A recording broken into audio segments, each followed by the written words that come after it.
What's going on, everybody? Let's get into the Red Wolf HP. Now, I've had this for probably 2 years now, and kind of surprised I haven't done a review on it. This is the Red Wolf HP 177, and want to go over like pros, cons, how it shoots, overall kind of who the rifle's for, and probably who it's not for. All right, let's go over the physical attributes. It's about 48 inches long. It has a 480cc tank.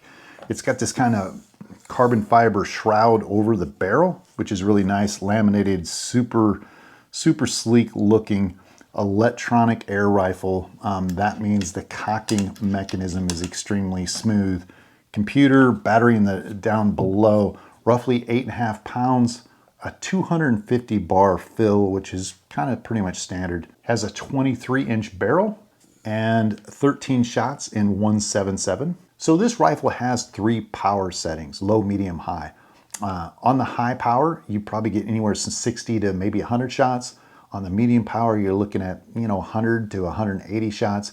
And then on low power, you're roughly looking at about 300 to 400 shots. And as I mentioned, it's about 30 foot-pounds of energy maxed out, and you could probably go 15 foot-pounds of energy or maybe 12 foot-pounds of energy on the low level. This also comes with a 5-year warranty. Out of the box, it comes with an 11mm dovetail and then adjustable cheek riser. So some of the strengths is this is super accurate. Probably the most accurate air rifle I've ever shot straight out of the box. Especially in the 177, this is one of the few air rifles that I've shot sub MOA at 115 yards, and there was some wiggle room, and that's just not possible. Again, it was in very almost like perfect conditions, but I shot slugs, 13.4 grain JSB knockouts at roughly like 1/2 inch, 3/4 of an inch at 115 yards, which I'm not a very good shot, so that was probably one of my best groups that I've ever done.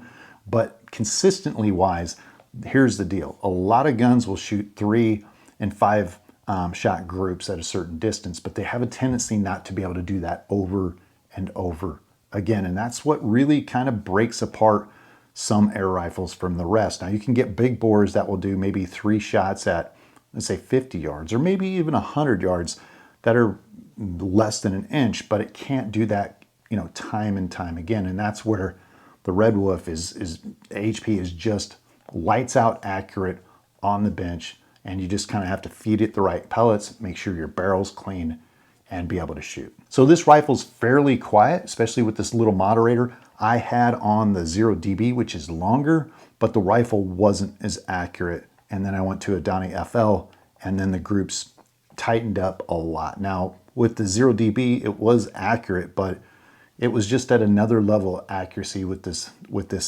moderator, with this Donnie FL. The trigger is an electronic trigger, and if you've ever had a chance to shoot with an electronic trigger, the Day-States, they are the best. I've had a lot of different air rifles, but I'm still going to put this at the top for just the smoothness. Now, another thing that's kind of unrivaled as far as the quality that you get is the cocking action. Since this is an electronic air rifle, there's no like spring enabled that you got to cock back and it goes forward. This action is just so smooth. It opens up, closes, and everything else is electronic and it takes care of itself. Shooting this is really kind of the pleasure. This is where it's at. It's 8.5 pounds. It stays in your gun rest or your sandbag super steady. The ergonomics of the rifle, it is just awesome. It puts the bullpups to shame as far as you're able to stay on target. Now, the strange thing is this barrel, once you shoot, it's kind of a little off-putting because it just has a vibration. It's a constant little wobble, but everything's tuned that it doesn't really, like, you're amazed that it's as accurate as it is because it's just kind of a free-floating barrel. It just works. So the battery lasts a pretty long time, actually like a couple months, 2, 3, 6 months. I mean, it's one of those things that it's a little off-putting because I can't quite get the power or what's left in the battery, but just know that once you tune it up, you're good for thousands of shots. Unlike the Delta Wolf that kind of chews through batteries, this is kind of the exact opposite. It's almost like a regular rifle. You don't really have to worry about the power that much. And I always kind of carry a second battery with me anyway. And the battery is much more accessible than the Delta Wolf. It's actually right in this piece where you just kind of, I guess, pop it out and then put in a new one, you're good to go. Now, this rifle is kind of comes off a little dated. Now it's based on a really successful blueprint. You know, changing a lot of things might affect the accuracy. So they have all this worked out, but there's no kind of getting around the fact that it's a little bit dated. They have the 11mm dovetails, as I mentioned, the tank, just kind of things, and that kind of comes down to the power. Now it's a Red Wolf HP, which is high pressure, high power, however you want to say it, but with the addition of slugs, it's not as powerful. So the top out, I think, is right around 30 foot-pounds of energy, but it even goes in it and it kind of kicks some slugs around. 13 grains are probably the heaviest slug I'll push in this versus maybe 15, 16 grain pellets. But just know that when you start getting to the 16, 18, 20, and 24 grain slugs, it just can't push them fast enough. So roughly around what we're looking at for power, the 13.4 JSB knockouts will run up to like 980 to right around 1,000 something on high power. Then you can back it all the way down. If you run the 10 grain JSB knockouts, those can really fly, really zip. And you know, it's about 100 feet per second difference. So it has a little bit, there's a huge drop off just going up 3 grains in this rifle for slugs. It's about 100 feet per second. So essentially, if you're pushing 800 feet per second on low with the JSB knockout 13.4s, you're going to push 900. So that's the nice thing. But also notice if you're going to a 16 grain slug, it can barely generate over 800 feet per second on high. So it really has kind of diminishing returns for its power, and I think that kind of needs to be upped to the next version if they can do that. So one of the other things, if you do not like long rifles, this is probably not for you. If you do not like heavy rifles, this is probably not for you. If you need a Picatinny, like a bipod holder, you're gonna have to adapt this. They make some that you can kind of drill into the stock, but this is such a great looking gun. I really don't want to do it. And that's the other thing. If you want a gun to kind of beat around and be able to not take care of it, that would be kind of a sin with something that looks this nice. The other thing, this is an eye-watering $2,900, probably close to $3,000. And any kind of modifications that you do to it, let's say that you can improve the power by putting in some advanced electronics, but you kind of void out the warranty. And yes, the add-on parts are quite expensive as well. It's $120. That's eye-watering for a 13 slot 177 mag. That's super, super expensive for what it is.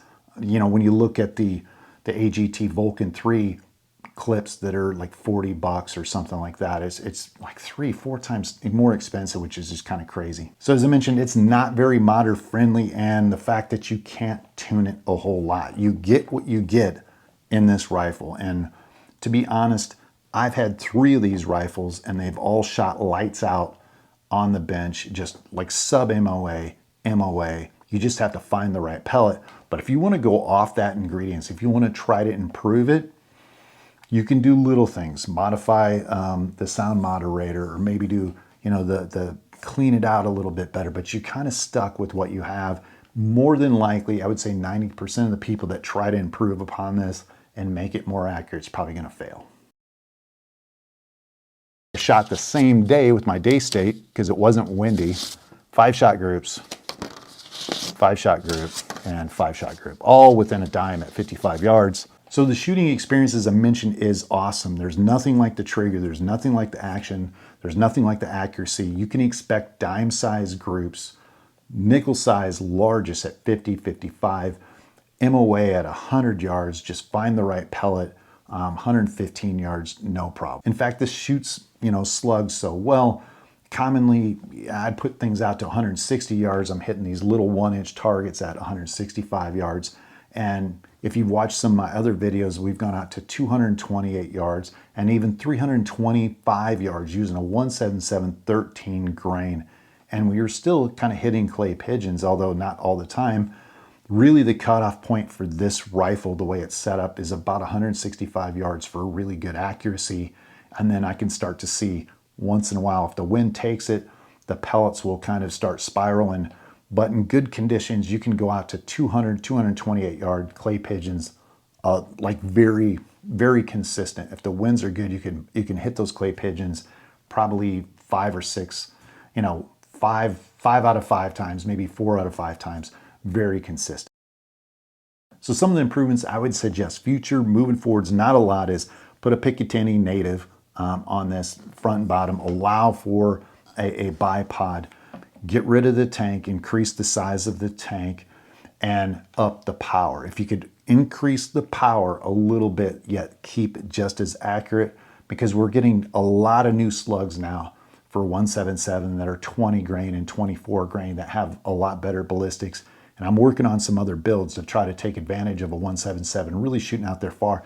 Because if you notice with this rifle at 325 yards, it was just any kind of wind, any little breeze, you're going off like a foot. So it's possible. This is a little dated, but it's proven platform that will work. So if you're looking to buy this, obviously it's a proven platform. It's a turnkey solution. There's no tuning really necessary. You just get it, go through half dozen pellets and slugs. This seems to like the JSB Knockouts 10 grains and 13.4 grains. At this point, I do not see any advantages in shooting any pellets, because the 10.2s are just as much, or if more, they're actually more accurate with a little bit of wind than, let's say, an 8.4 grain JSB. So another thing, if you're looking for, is a really nice aesthetically looking rifle. This is something you kind of hang up over a fireplace, kind of show it off to people, because it literally looks like a Ferrari. It's that beautiful of a rifle. Lastly, if you're a little gun shy about regulators, because we get regulator creep, there's many sayings that, it's not when a regulator, it's not if a regulator will go out, it's when. And so this offers a very stable platform to keep its tune. You don't necessarily have to worry about a regulator per se, like a traditional rifle. And it just kind of seems to keep its tune very much in place. I would talk people out of buying this rifle if you want a truck gun. If you're looking for something you can beat up, this would not be the rifle. If you're afraid of electronics and you're really worried about the batteries and situation, I would kind of run away with it.